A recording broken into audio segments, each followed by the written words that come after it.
저희 교회 또 우리 신종옥 장로님 못지않은 또 지휘자가 생겼습니다. 우리 엄서준 4살짜리인데 지휘를 장로님하고 똑같이 해요. 장로님이 빨리 오면 저도 빨리 오고 제가 제 지휘하는 걸 보면서 얼마나 웃었는지 모릅니다. 그래서 우리 부지휘자로 신장로님의 후계자가 벌써 양성되고 있습니다. 참 얼마나 감사한지 모릅니다. 이게 왜 안 넘어가죠? 예. 이쪽으로 넘어요. 이게 안 켰구나. 예, 죄송합니다. 이거를 배터리가 다 되나? 네. 그래 안 돼.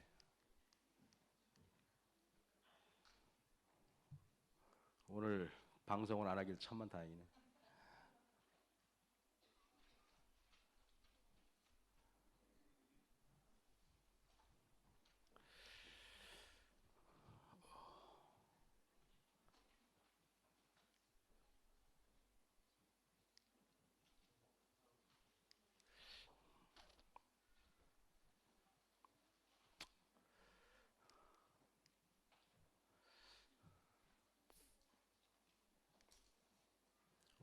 죄송합니다. 방송 사고.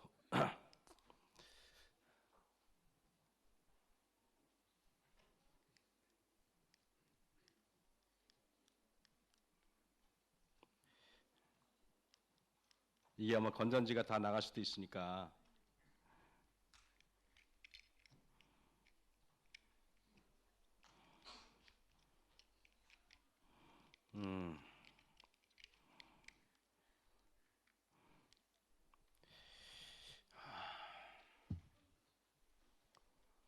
죄송합니다. 이게 뭐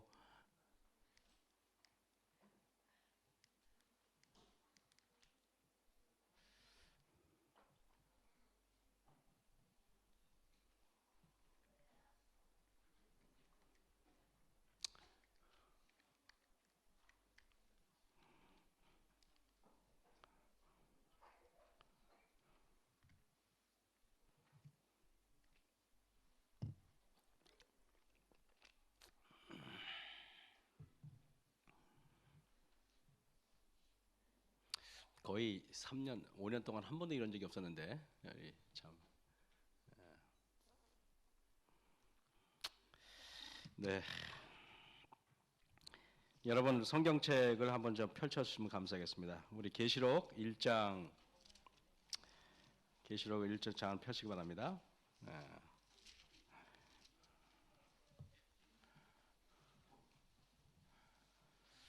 계시록 1장에 20절을 보시면은요, 이런 말이 있습니다. 1장 20절에 내 본 것은 내 오른손에 7별의 비밀과 7금 촛대라. 7별은 7교회의 사자요, 7촛대는 7교회니라 그랬습니다. 여기 이제 성경의 계시록을 보면은요, 우리가 중요한 것 중에 하나가 뭐냐면은 도약판이라는 게 있어요.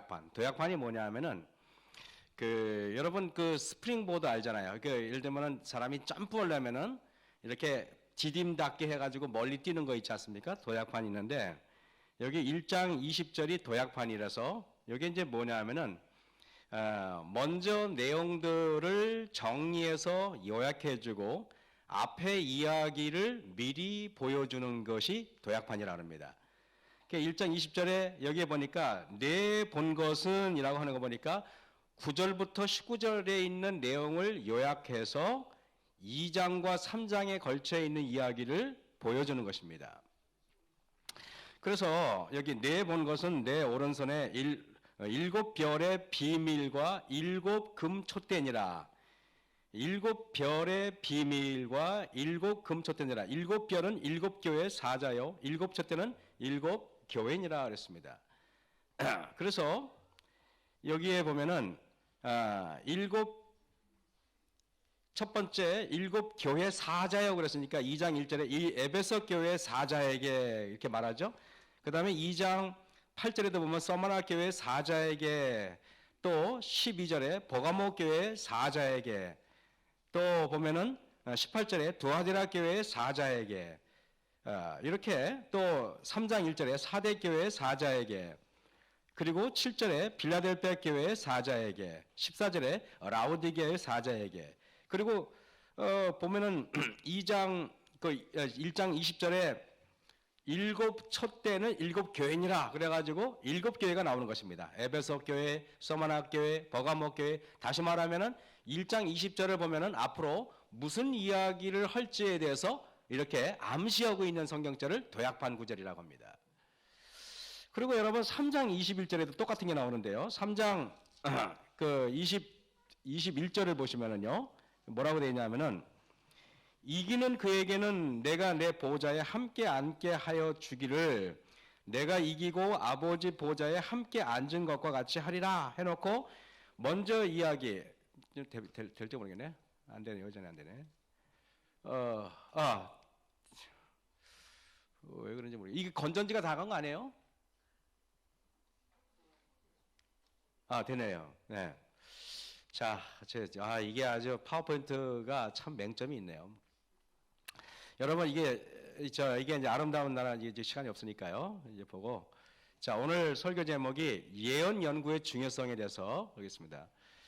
그래서 오늘 본문이 마태복음인데요. 좀 아까 말씀드렸지만 도약판, 아까 조금 아까 도약판 설명했습니다. 이건 시간이 없으니까 지나가겠습니다.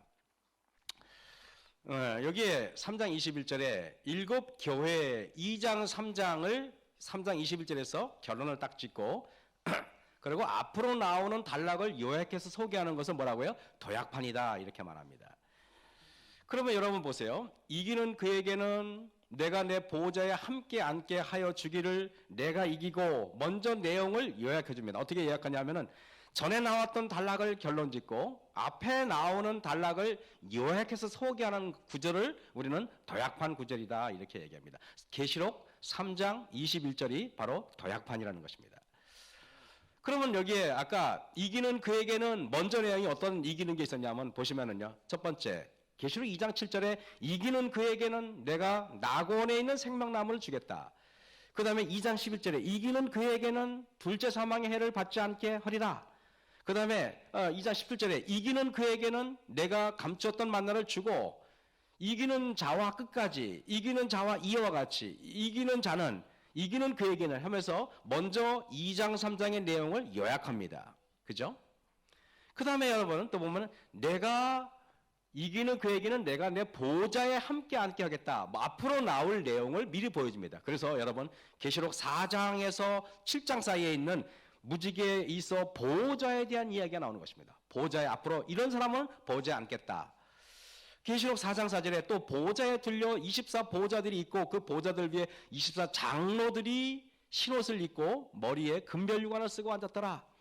계시록 4장 5절 보좌로부터 번개와 음성이 나서 보좌 앞에 7 등불 켠 것이 있으니, 어때요 여러분? 계속 계시록 4장 6절에 보좌 앞에 보좌 주위에, 계시록 5장 1절에 보좌에, 5장 6절에 보좌와, 여러분 어때요? 보좌에 관한 이야기가 계속 나오지 않습니까?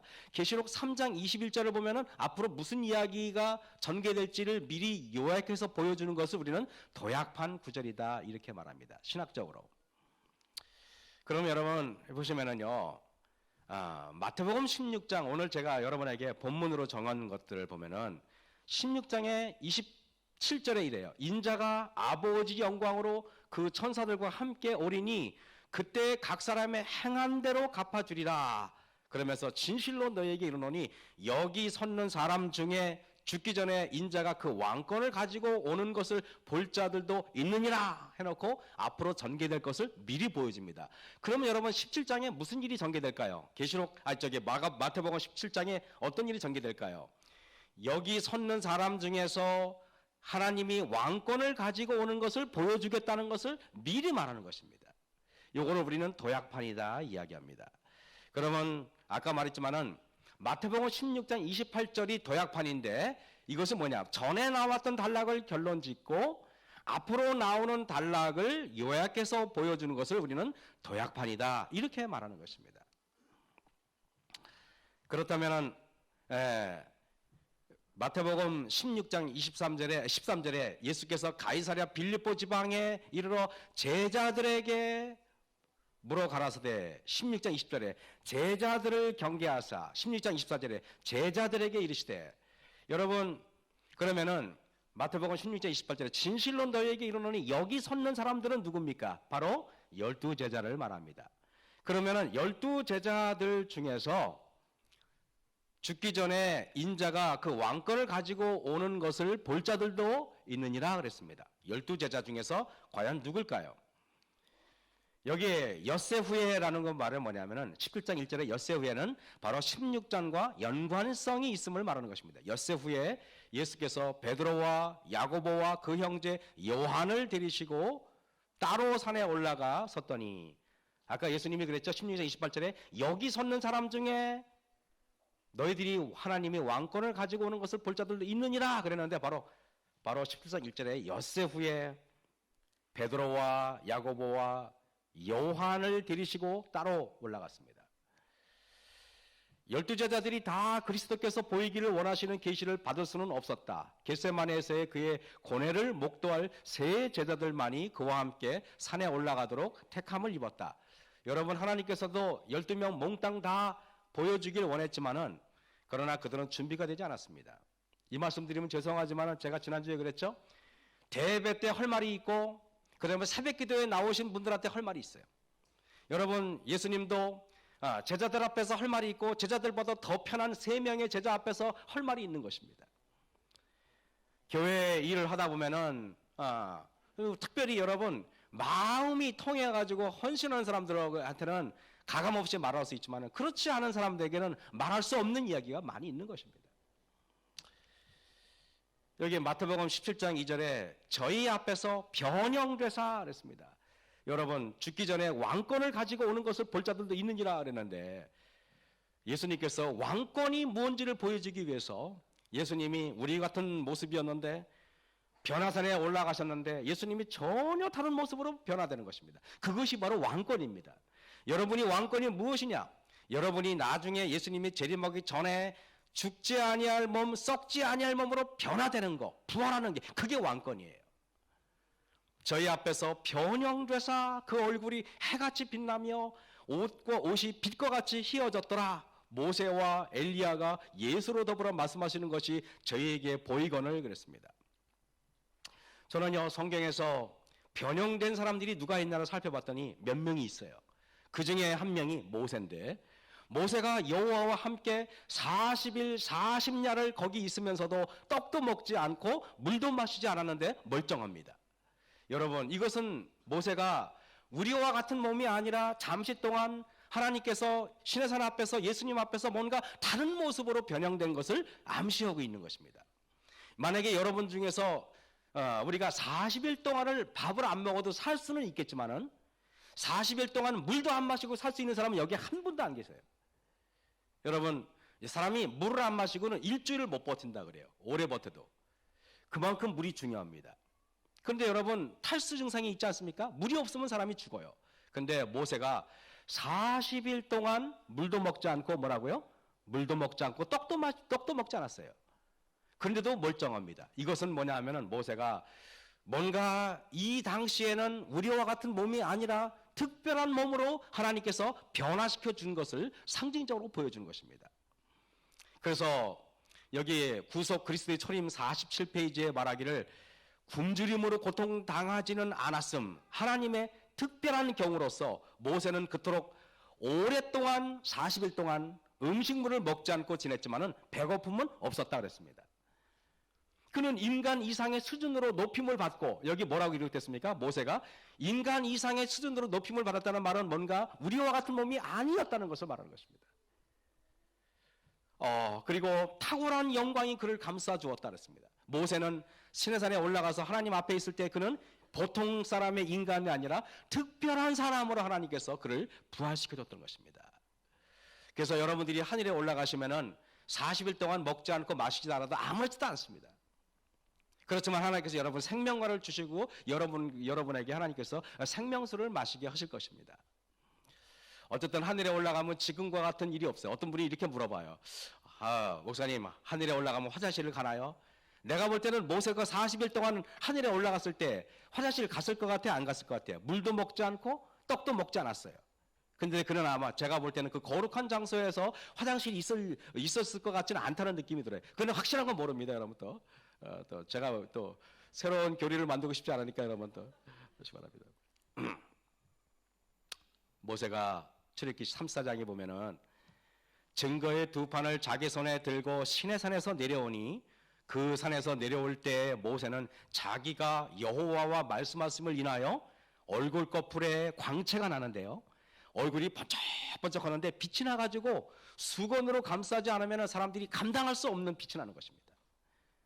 여러분, 그 모세의 얼굴 거풀에 광채가 나서 사람들이 막 두려워합니다.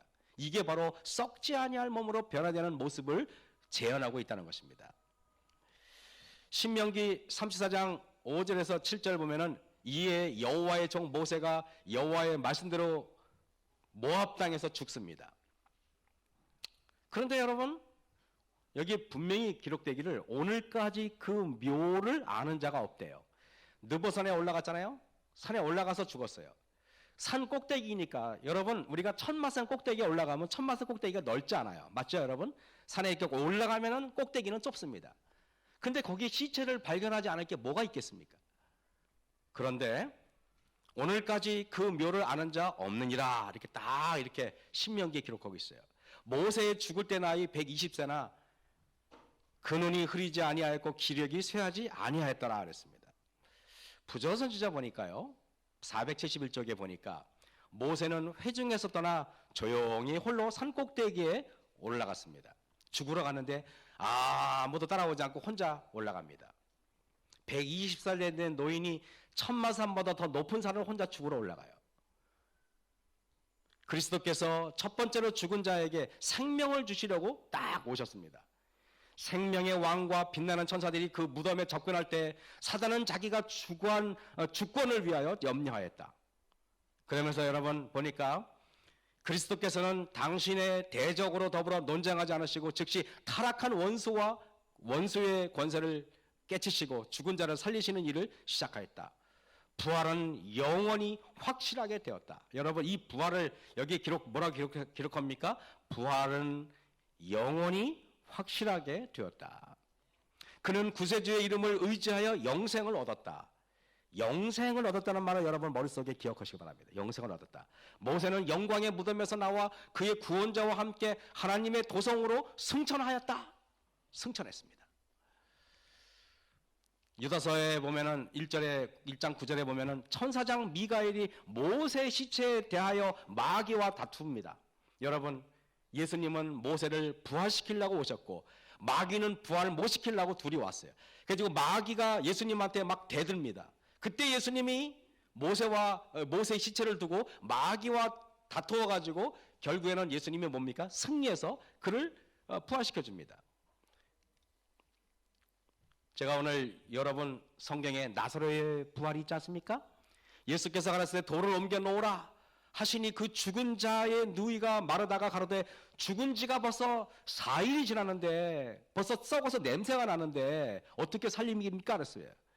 예수님께서 내가 내 말을 믿으면 하나님의 영광을 보리라 말씀하시고 그 다음부터 예수님께서 이 말씀을 하시고 큰 소리로 나사로야 나오너라 하니까 죽은 자가 수족을 배로 동인 채로 나왔는데 그 얼굴은 수건에 쌓였더라. 여러분, 그래서 나사로가 부활합니다. 그리고 마가복음 5장 41절에서 보면은 그 야이로의 회당장 야이로의 딸이 죽습니다. 그때 예수님이 베드로와 요한과 야고보를 데리고 달리다고 하시니 그 소녀가 일어납니다. 그리고 여러분, 엘리사가 집에 왔는데 수렘 여자의 아이가 죽었어요. 그래서 예수님이 엘리사가 그 아이를 기도하고 입을 맞추고 눈을 맞추고 귀를 맞추니까 그 아이의 뭐라고 말합니까? 그 손에 대고 몸에 엎드리니 아이의 살이 차차 따뜻하더라 그랬습니다. 여러분, 제가 이런 말씀드리게 여기에 엘리사가 고친 수냄 여자의 아들, 그리고 바로 예수님께서 나사로를 살리신 이 사건, 예수님께서 바로 이 아이, 바로 회당장 야이로의 딸을 살리신 이 사건, 이 아이들의 공통점이 무엇인가? 공통점에는 보면은요, 3명이 죽었다가 살아난 사람들은 모두 다 자신의 수명이 다한 다음에 다시 죽었어요. 그래 안 그래요? 이거는 영원한 생명과 부활이 아닙니다. 여러분, 만약에 이 아이들이 모세나 엘리야와 다른 점이 있다면 무엇일까? 모세가 여러분 죽어서 다시 살아났을 때 그의 몸은 부활했을 때 번쩍번쩍하고 천사처럼 몸이 광채가 나는 몸으로 부활했다는 게 다릅니다. 근데 아무리 봐도 여기에 엘리사가 살린 이 아이의 몸에서 광채가 났습니까? 우리가 정말 수건으로 가린 듯이 안 보이 그렇게 뭐 이렇게 광채가 났습니까? 그런 일이 전혀 일어나지 않았습니다. 나사로도 마찬가지죠. 그 다음에 여기에 있는 그 야이로의 딸도 얼굴이 번쩍번쩍한 적이 없었습니다. 이거는 진정한 부활이 아닙니다. 잠시 잠자고 있는 거 깨운 상태 정도밖에 안 됩니다. 여러분이 말하는 부활은 우리가 오늘 부활에 대해서 제가 여러분에게 말씀드리지만은 이런 부활은 부활이 아니에요. 진정한 부활은 보시기 바랍니다. 이들이 살았다가 죽었다가 살아남은 진정한 영생의 부활이 아닙니다. 그러나 하늘에 올라간 모세나 여기 예수님이 옆에 한 분은 모세고 한 분은 엘리야입니다. 모세나 엘리야의 부활이야말로 진정한 영원한 부활입니다. 그래서 여러분이 예수님이 재림하실 때 여러분이 만약에 부활했을 때 두 부류의 부활이 있어요. 하나는 여러분 첫 번째 부활에 참여하는 사람들은 몸이 해같이 반짝반짝 빛나게 돼 있어요. 그리고 천년 후에 나오는 사람의 부활은 빛이 나지 않습니다. 여러분은 빛이 나는 부활에 임하시길 간절히 바랍니다.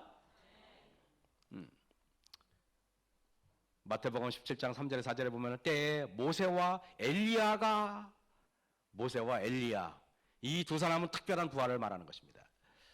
저는요 여기 제자들 보십시오. 모세와 엘리야가 하늘에서 내려왔는데 가운데 예수님이 서셨는데 제자들이 이들의 얼굴을 볼 수가 없어요. 너무 밝아가지고 볼 수가 없습니다. 이 사진을 여러분 보시면은 제자들이 눈이 부셔가지고 볼 수가 없는 것입니다. 근데 나사로가 부활했을 때 사람들이 그를 눈이 부셔서 볼 수가 없었나요? 그런 일이 없었지 않습니까? 그리고 수냄 여자의 그 아들이 부활했을 때 눈이 부셔서 볼 수가 없었나요? 아닙니다. 그들은 우리와 똑같은 모습이었어요. 똑같은 모습이었기 때문에 또 죽었던 것입니다. 저는 고린도전서 15장에 보면은 보라 내가 너에게 비밀을 말하노니 우리가 다 잠잘 것이 아니요 마지막 나팔의 순식간에 호련히 다 변화하리니 나팔 소리가 나매 죽은 자들이 썩지 아니할 것으로 다시 살고 그랬습니다.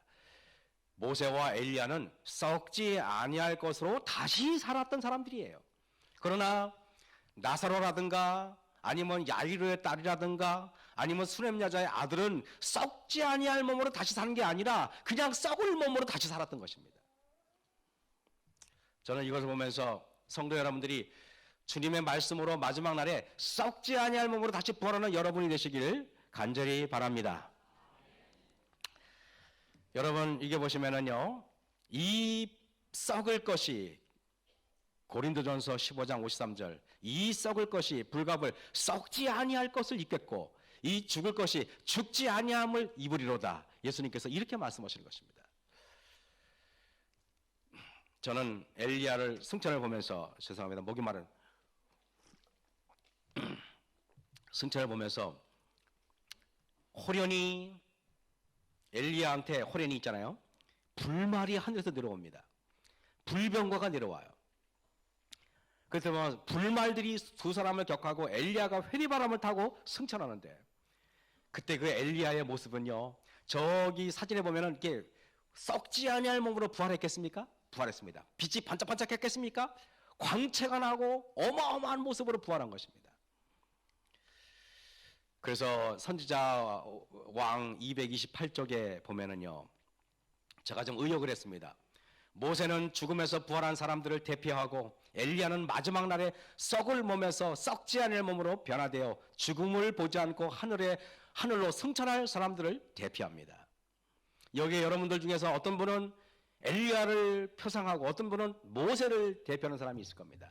죽었다가 부활하시는 분들은 모세고 죽지 않고 바로 썩지 아니할 몸으로 부활할 사람은 엘리야입니다. 아니 엘리야입니다. 오늘 처음에 이게 안 돼가지고 제가 굉장히 스트레스 속에서 설교해서 잘 전개가 안 되네요. 여러분 보세요. 빛의 몸으로 변화된 이 엘리야 이 사진인데, 이 사진이 엘리야는요 우리와 같은 모습이 전혀 아닙니다. 왜냐하면은 그가 만약에 우리 같은 모습으로 하늘에 불병거 타고 올라가다가 타 죽게 돼 있어요. 올라가다가 대기권에 올라가면 타 죽게 돼 있어요. 여러분, 그렇기 때문에 여러분들이 내가 착하다고 구원받는 게 아니에요. 하나님께서 여러분을 부활시켜 주지 않으면 어느 누구라도 하늘에 갈 수 없어요. 여러분, 이런 하나님 믿는 게 감사하십니까? 저는 이걸 보면서 빛의 몸으로 변화된 엘리야는 하늘 예루살렘으로부터 곧장 달려갔다 그랬습니다. 모세와 엘리야는 나사로나 달리다곰의 소녀나 수렘 여인의 아들과는 전혀 성질이 다른 생명의 부활을 경험한 것입니다.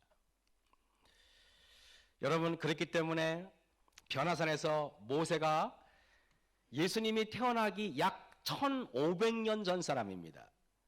근데 모세가 예수님이 이 땅에 변화산에 계실 때 1500년 된 사람이 하늘에서 내려왔어요. 하늘에는 영생이 맞죠? 1000년, 2000년, 3000년, 만년, 1억년, 100만년 사시죠? 여러분도 그렇게 영생을 누리시는 여러분이 되길 간절히 바랍니다. 아멘 하시는 분만 영생을 누리시기 바랍니다. 그래도 아멘 안 하시면 어떻게 하겠습니까? 포기하겠습니까? 그래도 대단하십니다. 마태복음 17장 5절에 이렇게 돼 있어요. 말할 때 호련히 빛난 구름이 저희를 덮으며, 호련히 빛난 구름이 빛나는 게 아니고 거기에 하나님 세 분이 내려오셨는데 너무 빛나니까 구름이 빛나는 것처럼 보이는 거예요. 여러분 아시겠습니까? 구름 속에서 나서 가로되 이는 내 사랑하는 아들이요 내 기뻐하는 자라. 왜 하나님이 지금 구름으로 하나님의 영광을 가리웠을까? 여러분 아시죠? 저는 이렇게 생각해요. 모세 보고 시내산 밑에서 지금 백성들을 목욕 재개시킨 다음에 그 다음에 하나님이 말씀하시기를 모세야 너만 올라오너라. 그래서 모세만 시내산에 올라갑니다. 시내산에 올라갔는데 시내산에서는 여러분 여기에 뭐라 그럴 제3일 아침에 우레와 번개와 빽빽한 구름이 산 위에 있다 그랬어요. 나팔 소리가 심히 크니 진중 모든 백성이 다 떨더라. 모세가 하나님을 맞으려고 백성을 거느리고 진에서 나오매 그들이 산 기슭에 섰더니 시내산에서 연기가 자욱하니 밑에 보니까 그 연기가 옹기점 연기같이 떠오르고 온 산이 크게 진동하며.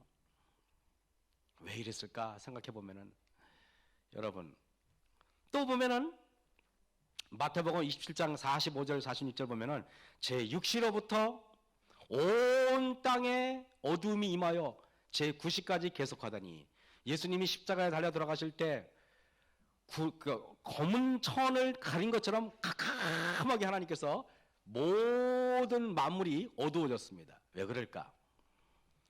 만약에 그때 하나님 아버지가 임재했는데 만약에 구름으로 가리지 않았더라면은 예수님 십자가 주위에 모였던 사람들은 한 사람도 빠졌고 다 죽게 돼 있어요. 그래서 하나님께서 여러분 구름으로 가렸던 겁니다. 시내산에서 왜 하나님이 빽빽한 구름으로 가렸는가? 만약에 구름으로 안 가리면 이스라엘 백성들이 다 타 죽기 때문에 하나님이 구름으로 영광을 가렸던 겁니다. 디모데전서 6장 16절에 이런 말씀이 있죠. 오직 그에게만 죽지 아니함이 있고 가까이 가지 못할 빛에 거하시고 아무 사람도 보지 못하였고 또 볼 수 없는 자신이 그에게 존귀와 영원한 능력을 돌릴지어다 그랬습니다. 여러분 우리 하나님의 영광의 그 앞으로는 저와 여러분은 가고 싶어도 못 가요. 왜? 우리는 죄인이기 때문에 못 갑니다. 아담과 하와가 옛날에는 마음대로 하나님 존전에 나아갈 수 있었지만은 그가 죄 짓고 나서는 나가지 못하고 오히려 뭡니까? 무화과나무 뒤에 숨었는데 사람들은 말하기를 부끄러워서 숨었다 그러는데 아닙니다. 그대로 나갔다가는 바로 타 죽게 돼 있어요. 하나님의 그 영광의 빛이 사라졌기 때문에 그런 것입니다. 시대소망 754쪽에 이런 말씀이 있어요. 세상을 밝게 비추고 있던 한낮의 태양이 그때 갑자기 없어진 것처럼 보였다. 장례식 휘장 같은 칠흑 같은 어두움이 십자가를 뒤덮었다. 그 짙은 어두움으로 인하여 하나님의 임재가 가리워졌다. 그분은 어두움으로 장막을 만드시고 그분의 영광을 인간의 눈으로부터 감추셨다. 하나님과 그의 거룩한 천사들은 십자가 곁에 계셨다. 아버지께서는 아들과 함께 계셨으나 그분의 임재는 나타나지 않았다. 만일 하나님의 영광이 구름 속에서 번쩍였다면 모든 관중들은 멸망당하고 말았을 것이다. 왜 하나님께서 예수님이 십자가에 달려 돌아가실 때 여러분 검은 구름이 그걸 가리는지 이제 아시겠습니까? 왜 모세가 시내산에서 십계명을 받으러 갈 때 빽빽한 구름이 그 영광을 가리는지 이제 아시겠습니까?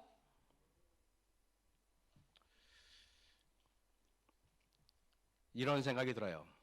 우리가 하나님의 영광의 말씀이 퍼졌을 때 하나님께서는 그 말씀을 어느 정도 여러분에게 가려서 안식일은 내보내야 됩니다. 왜냐하면 강한 기별이 가면은 견디지 못하는 백성들이 많이 있기 때문에 그런 거예요.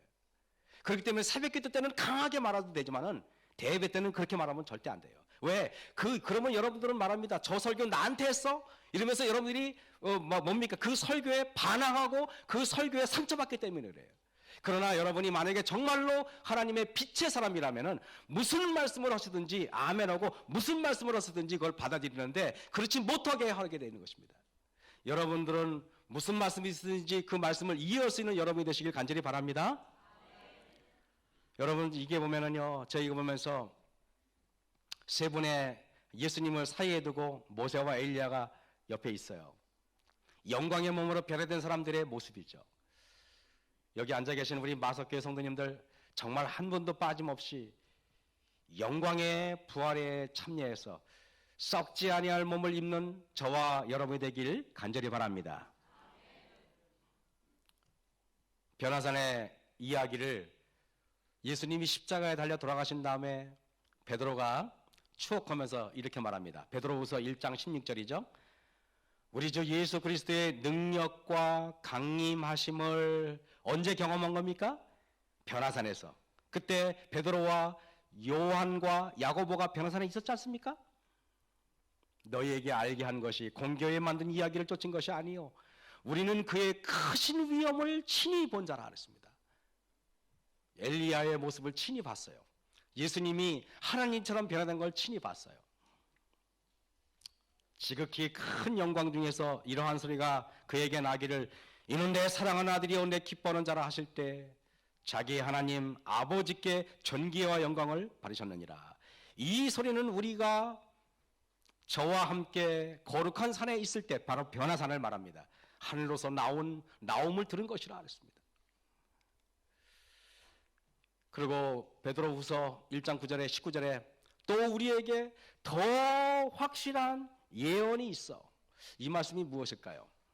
내가 친히 변화산에서 엘리야가 하늘에서 내려오는 것도 봤고 모세가 하늘에서 내려오는 것도 봤는데 그리고 예수님이 하나님처럼 정말 빛과 같이 변화되는 것을 보았는데 얘들아 그거보다 더 중요한 건 뭔지 아냐?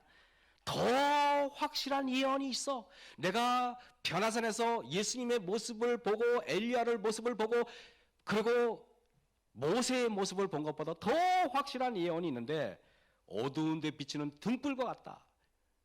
저는 여러분에게 이런 말씀 드리고 싶어요. 그렇다면은 변화산의 경험보다 더 확실한 것은 다니엘서나 예언, 요한계시록을 연구하는 거예요. 그리고 요한계시록 연구하는 것보다 더 확실한 게 뭐냐? 샛별이 떠오르기까지. 여기 뭐라고 말합니까?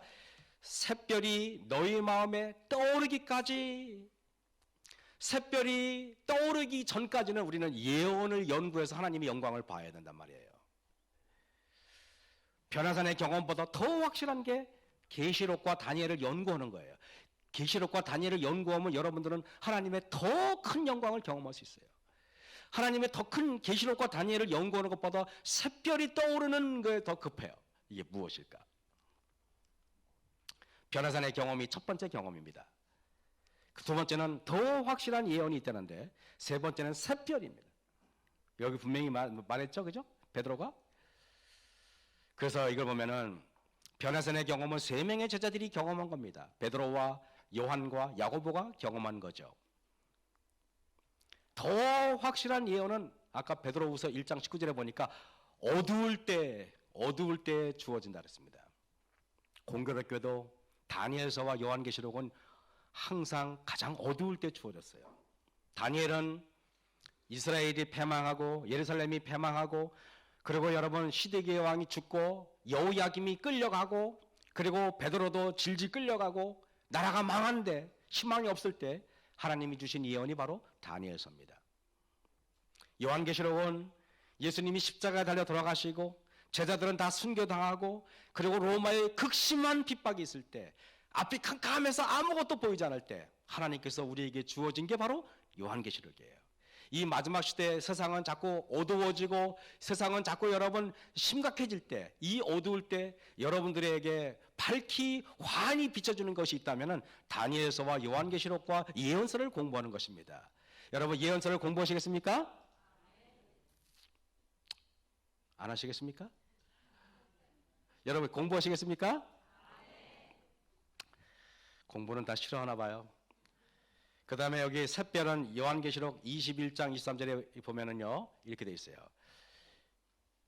그 성은 해나 달의 비침이 쓸데없으니 이는 하나님의 영광이 비치고 어린 양이 그 등이 되심이라. 만국이 그 빛 가운데로 다니시고, 샛별은 바로 예수님을 말해요. 여러분이 예수님이 이 땅에 재림해서 우리가 하늘에 올라가서 예수님을 마주 보고 있으면은 굳이 우리가 요한계시록과 다니엘서를 그때 연구하지 않아도 주님으로부터 직접 요한계시록과 다니엘의 해석을 들을 것입니다. 여러분 감사하십니까? 그래서 계시록 22장 5절에 다시 밤이 없겠고 등불과 햇빛이 쓸데없으니 이는 주 하나님이 저희에게 비치심이라. 샛별이 되신 주 하나님, 그 주 하나님이 샛별이 우리 마음에 떠오르기까지는 그 주님께서 이제 우리를 만나기 위해서 오실 것입니다. 계시록 22장 10절에 이렇게 말했어요.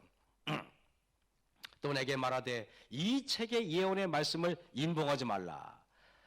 어두울 때 비치는 예언은 어두울 때 비치는 등불과 같은 거예요. 등불과 같은 건데, 이 어두울 때 등불을 사단은 못 켜게 합니다. 우리에게 등불을 댈 수 있으면 닫아버리라고 얘기합니다. 그래서 많은 사람이 말하기를 다니엘서는 인봉된 책이야, 다니엘서는 연구하면 안 돼, 요한계시록은 연구하면 안 돼 이야기합니다. 그런데 계시록 22장 10절에 하나님께서 말씀하시기를 또 내게 말하되 이 책의 예언의 말씀을 인봉하지 말라. 때가 가까우니라. 이 책의 예언의 말씀을 우리 성도들이, 인봉이라는 것은 연구하지 않는 게 인봉입니다. 여러분의 마음에 있는 이 예언의 신의 요한계시록과 다니엘서를 여러분의 마음에서 한번 다시 열어서 연구하실 분만 아멘 하시기 바랍니다. 오늘 설교 참 힘듭니다.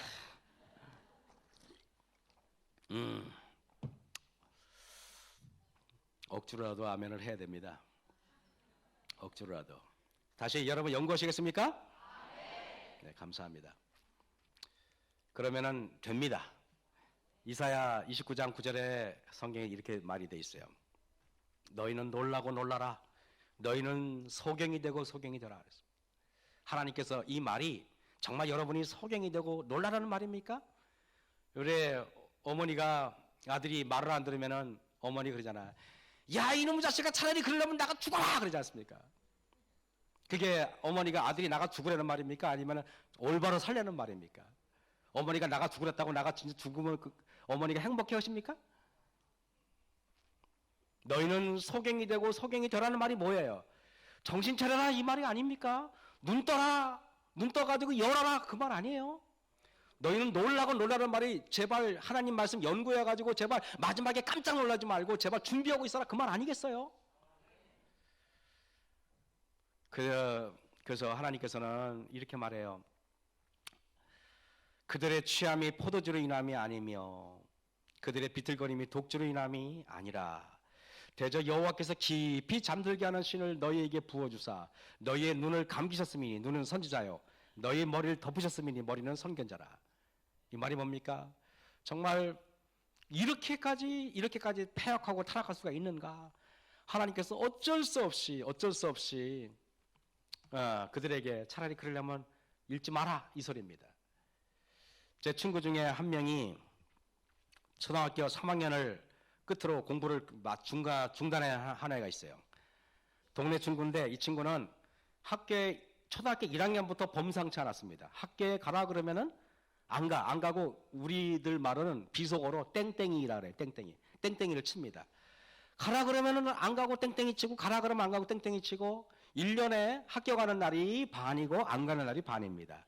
아버지가 가가지고 두들겨 패도 보기도 하고 그냥 야단도 치고 했는데 안 가는 것입니다. 아버지가 1학년 때부터 그러니까 아버지가 학교를 데리고 손잡고 가보기도 하고 막 눈물로 호소를 해보기도 하고 말을 안 들어요. 이 아이는 3학년 때 그래서 아버지가 너무너무 화가 나가지고 안 가니까 초등학교 3학년 때 그 아들 보는 데서 울면서 책을 다 찢어버렸어요. 아버지가. 그리고 학교 다니지 마라 그랬더니 그럼 우리 같으면 다닐게요 그럴 텐데 얘는 감사합니다 그러고 안 다녔어요. 그리고 그 아이 학력은 초등학교 3학년이 끝이에요.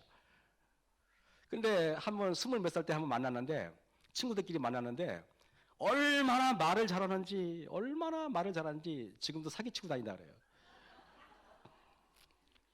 여러분 그 아버지가 차라리 말하기를 그러려면 그만둬 라고 말하는 게 그 아버지 진심일까요 여러분? 내가 너희 눈을 감겼다는 말이 이게 하나님께서 여러분 그 아버지의 심정을 나는 이해를 할 것 같아. 이 말 보면서 이사야 29장 11절에서 12절 보면은 그러므로 모든 묵시가 너희에게는 마치 봉한 책의 말이라 그랬습니다. 하나님께서 이 말씀하실 때 지금 울면서 말씀하신 겁니다. 어떻게 이 백성들이 이렇게 많은 기별을 줬는데 어떻게 우리 재림교인들이 이렇게 하는데 다니엘서와 요한계시록에 우리가 정말 여러분이 아는 거면은 하나님께서 원하시는 건 이겁니다. 어떤 분이 이런 말 하더라고요. 우리 재림교회는 모르는 것도 없고 아는 것도 없대요. 하도 주워 들은 건 많은데 막상 말하라 그러면 말 못하는 것입니다. 모르는 것도 없고 아는 것도 없다는 말이 그래서 그런 겁니다. 우리 성도 여러분이 계시록 1장부터 22장까지 적어도 1장에는 뭐가 나오고 2장에는 뭐가 나오고 3장에는 뭐가 나오고 4장에는 뭐가 나오고 5장에는 뭐가 나오고 꿰뚫고 있어야 돼요. 그리고 다니엘서 1장부터 12장까지 1장에는 무슨 내용이 나오고 2장에는 무슨 내용이 나오고 말씀할 수 있어야 됩니다. 그거는 기본입니다. 여러분 저한 앤드레스라는 그 목사님은 최초로 스위스로 선교사로 파송된 목사님은 마태복음부터 요한계시록까지 자기의 모국어인 영어로 외우는 것은 당연하고 헬라어로 몽땅 다 외워버렸어요. 헬라어로. 하나님의 말씀을 얼마나 사랑하면은 신약 성경을 통째로 다 외웠단 말이에요, 여러분. 통째로. 우리가 적어도 그 정도는 되지 못할지언정 계시록 정도는 우리가 기본적으로 꿰뚫고 있어야 되지 않겠습니까? 그런데 모든 묵시가 너희에게는 마치 봉한 책의 말이라. 이것이 여러분 이것이 개신교인들만의 이야기가 아니에요. 우리 백성들에 대한 하나님의 여러분 이게 뭡니까? 한탄인 것입니다. 그러므로 모든 묵시가 너희에게는 마치 봉한 책의 말이라. 그것을 유식한 자에게 주며 이르기를 그대에게 청하노니 이를 읽으라 하면 대답하기를 봉하였으니 못하겠다 이렇게 말해요. 또 무식한 자에게 주며 이르기를 읽어라 그러면은 난 무식해서 모르는데요. 유식해도 모르고 무식해도 몰라. 그랬더니 하나님이 이렇게 한탄합니다. 주께서 가라스 때, 이건 하나님의 말씀이잖아요. 주께서 가라스 때, 이 백성이 입술로는 나를 존경해. 그런데 마음은 내게서 멀도다 그랬습니다. 여러분이 우리는 입술로는 하나님 존경하죠. 제가 하나님을 얼마나 사랑하는데요. 입술로는 하나님 존경해요. 그러나 마음은 멀어. 우리 주님을 사랑한다면은 계시록에 대해서 다니엘서에 대해서 우리가 적어도 매일 한 번 정도는 들춰봐야 돼. 이 말씀을 보면서 주께서 가라스 때 이 백성이 입술로는 나를 존경하나 그 마음은 내게서 멀리 떠났다. 예언서를 연구하지 않는 사람들이 하나님을 멀리 떠난 사람이라고 하나님께서는 이렇게 말씀하십니다. 이사야 41장에 이런 말씀이 있어요. 나 여호와가 말하노니 너희 우상들은 소송을 일으키라. 야곱의 왕이 말하노니 너희는 확실한 증거를 보이라. 장차 당할 일을 우리에게 진술하라. 장래사를 보여라, 후래사를 진술해라. 다 똑같은 말이에요. 미래를 보이는 것이 뭡니까? 예언을 말하는 것입니다. 하나님이 잡다한 신과 다른 게 무엇일까? 하나님이 여러 우상들과 다른 점이 뭐냐면, 우리 하나님은 미래를 말씀하고 미래를 우리에게 보여주는 게 하나님이에요. 여기 뭡니까? 장래사를 보이며 후래사를 진술하라. 너희의 신됨을 우리가 알리라. 진짜 신은 미래를 말씀하시는 신이 진짜 신이요, 진짜 성도는 미래를 연구하는 신자가 진짜 신자라는 것입니다. 이렇게 중요해요. 하나님께서 말하기를 예언이 무엇인가? 예언이라는 하나님이 진짜 참된 우리의 창조주 하나님이라는 것을 보여주는 게 예언이에요. 예언을 통하여 참된 하나님을 깨닫는 저와 여러분이 되시길 간절히 바랍니다. 리비안 헤랄드에 말씀하시기를 다니엘서와 계시록을 연구하라. 계시록은 봉함된 책이라는 관념을 품고 있는 사람들이 많다 그랬습니다. 그들은 신비를 연구하려 하지 않고 거기에 시간을 들이려고도 하지 않는다. 주께서 친히 계시록의 신비들을 계시하였고 그것을 누가 연구하든지 연구하는 사람에게 공개하시려고 계획하셨다. 여러분이 연구하려고 마음만 먹으면 하나님은 공개하려고 준비하고 계십니다. 여러분이 요한계시록을 통해서 하나님의 놀라운 기적을 봤으면 좋겠어요. 미국에 있는 존 펄린 그 앤드루스 대학교 지금은 은퇴하셨고 다른 게 계시지만은 존 펄린 목사님은 요한계시록을 하루에 30분씩 30년 이상을 연구하셨다 그래요. 하루에 3시간씩. 하루에 3시간씩 30년을 연구하셨다 그래요. 하루에 여러분 신학과 교수님, 그것도 세계 최고의 앤드루스 대학교 신학과 교수님이 요한계시록을 하루에 3시간씩 30년을 연구하셨는데 저와 여러분은 그 교수님보다 머리가 더 좋을지라도 그래도 적어도 우리도 일주일에 한두 번은 꼭 예언 성경을 읽고 연구하는 저와 여러분이 되길 바라면서 말씀 마치겠습니다.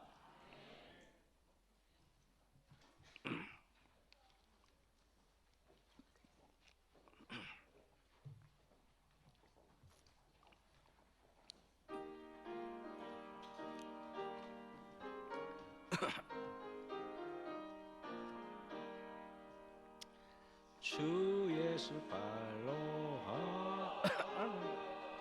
날 품어주시니 그 크신 사랑 속에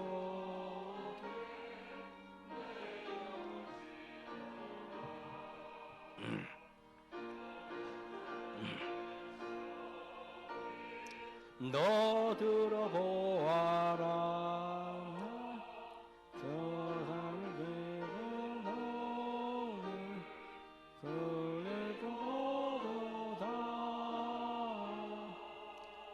주 예수 발로